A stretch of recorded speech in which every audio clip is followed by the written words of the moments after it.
Hello, I'm Mario Toneguzzi, taking care of business on Canada's podcast network. Joining me today is Paula Allen, who is Global Leader and Senior Vice President of Research and Total Wellbeing for LifeWorks. Thanks again, Paula, for joining us.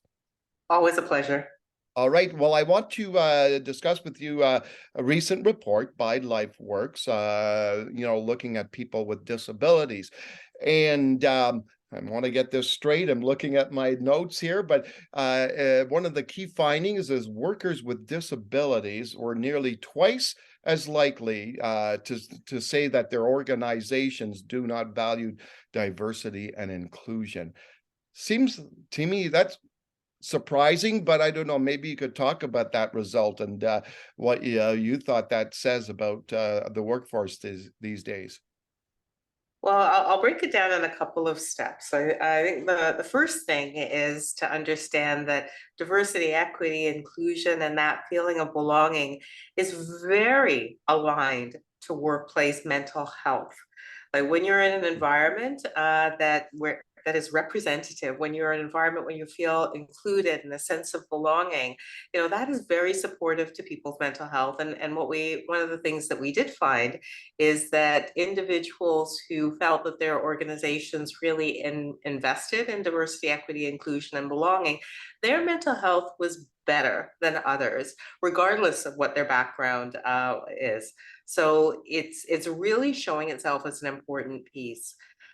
I think the other piece is that even with all of the efforts that we have and all the intention that we have and good people, we still have a little bit of work to do in terms of making sure that everyone experiences the workplace in an equitable way. And we asked everyone in our panel, what your daily workplace experiences are. Do you feel ignored? Do you feel that your organization values diversity, equity, inclusion? We asked everyone, and we found that certain groups, and in particular people with disabilities, did not feel that their organization was equitable, and they did not have the same types of experiences as others. Okay, and 70% of them felt that they were not valued at work.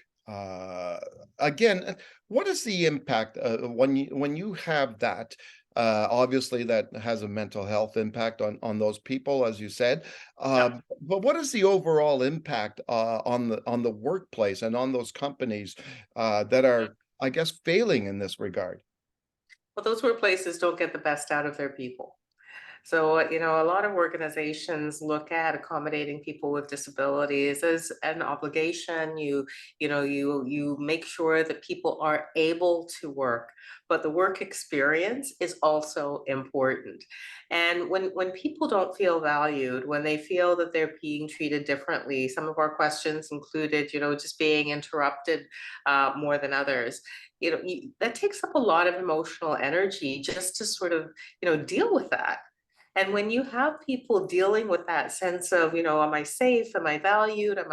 They're not putting their energy into innovation, creativity. They're not putting their energy into things that will benefit the workplace. So you're really not getting full value that people can bring if they have an environment that allows them to bring their full self to work.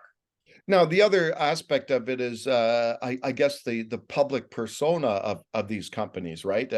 And their images. Like, if they are not as diverse or not as inclusive as they should be, that's impacts, I guess, the image that they have out there to other people, doesn't it? It does, and investors are even looking at that in Yeah. terms of ESG, environment, social, and governance. The social part is a big part of ESG investing, Yeah. so it does impact your brand. Everybody sort of wants to be represented. So if you're dealing with an organization that's not representative of your community, that doesn't represent you, then you're going to pull back a little bit. You're not going to engage as much. You're not going to value them as much. But diversity is one thing. but how people experience the workplace is really important. And regardless of what organizations are doing, they need to check in and to make sure that people are experiencing what they hope, because the buck stops there. You Yeah. know, if your experiences are not what is intended, if your experiences aren't equitable, then you won't get the value, you won't get the benefits, you won't support people's mental health and well-being. Okay. So what can companies do specifically to improve, uh, I guess, improve their workforce in this area? Well, I think a couple of things. I think one thing that we all have to realize is that being a good person isn't enough. Most people are good people. Most people have good intentions. No, most people would not ever intentionally harm or discriminate against anyone else. But we live in a society where, you know, we were grown up to have biases. We were grown up to have biases that we don't intend to have. And we have to be really diligent and active to fight against that. So policy and practice is important, but my belief is that we also need training. So we're self-aware of some of the behaviors that might be counter to what we intend. We understand how to promote a mentally healthy, safe workplace, inclusive workplace, and what makes a difference and what doesn't. So, you know, you could be a wonderful human being, but main thing is you still need training. You still need intention, because we still have to fight against decades of something that we probably wouldn't want to repeat.